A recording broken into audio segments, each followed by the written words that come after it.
Guys, it's time to re-record the vodcast for homework 3.1P. Remember, the P stands for the fact that this unit represents a preparatory unit for Unit 3.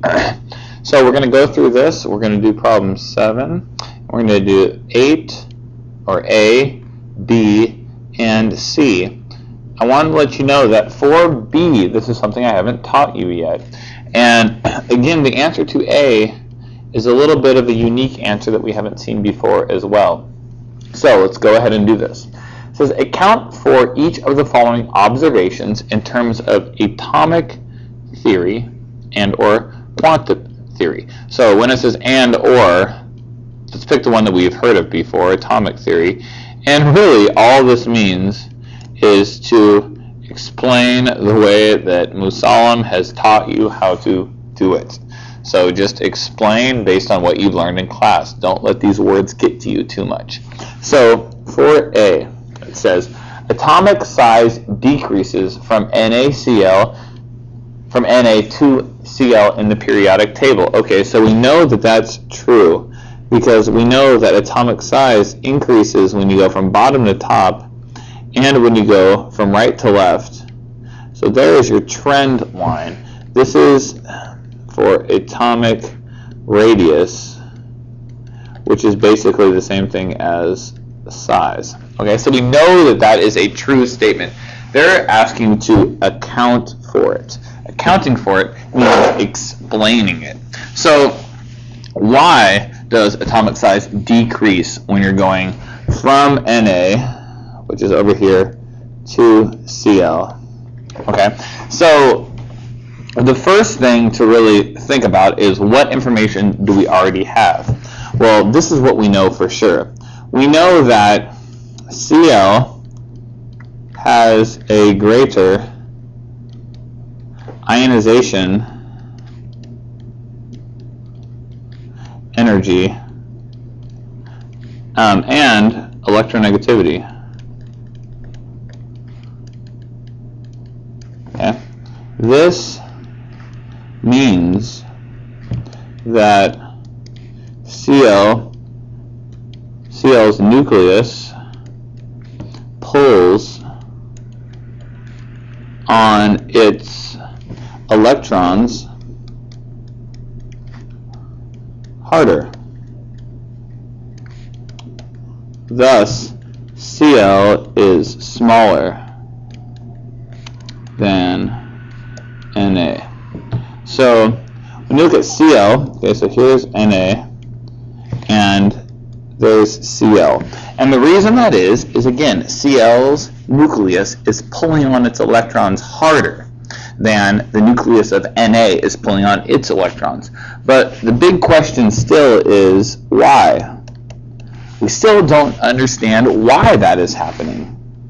So really, I'm going to explain why, and I just want you to write this down and just think about it for a second. And here's the reason why. Okay? As you move from left to right on the P table, the number of protons in the nucleus increases. Same thing as saying the atomic number increases.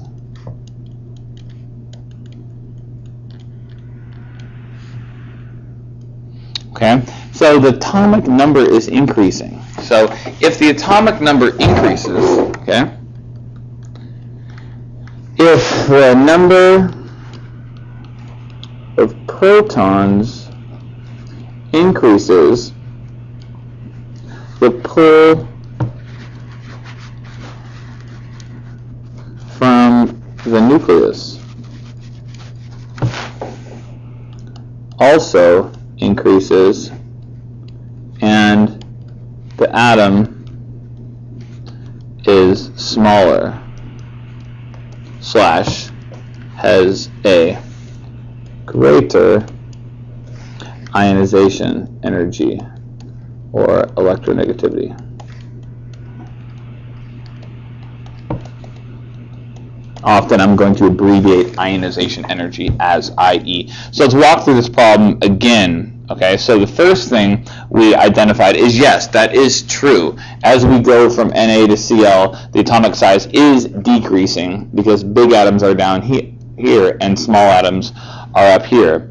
Okay, we then looked at it and said, okay, well, our initial reactions, yeah, it makes sense because Cl has a greater ionization energy or electronegativity and thus pulls on its electrons harder. Thus it's smaller. That still doesn't answer the question, why does it have a greater ionization energy? Okay? And that why answer is in this statement. Hey, as you move from left to right on the periodic table, the number of protons in the nucleus increases. For instance, there are 11 protons in sodium and chlorine has 17 protons.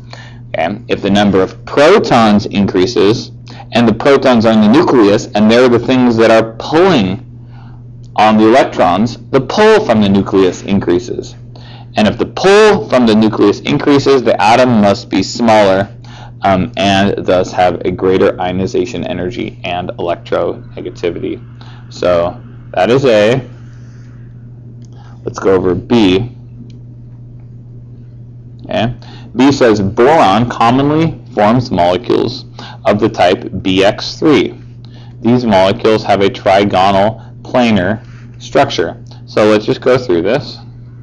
Okay. We know that anytime you have a central atom with a covalent bond upwards, covalent bond down, and a covalent bond to the right, we call this trigonal planar. Hi, Ms. Katowski. You're on the internet now. We call this trigonal planar. Notice that on the central atom here, there are no lone pairs. So blocks 1 and 2, I haven't done this yet, so just write this down in your notes right now. Okay? So boron has 3 valence electrons and will always form a trigonal planar structure when it's with 3 other atoms. For instance, when it's with H. So, for example,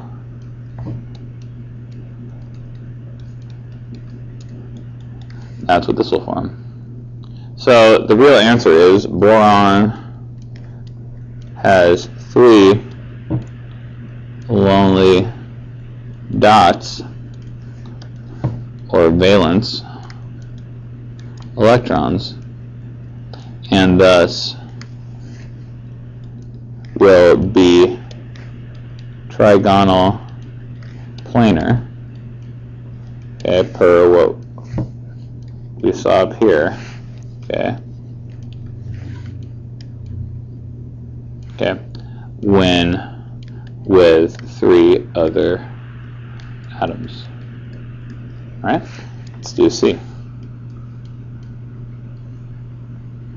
The first ionization energy of K is less than that of Na. Okay, so we know on the periodic table Na is here and K is here. Okay, so we can think about this in many different ways, but let's just go at it from a common sense way. K's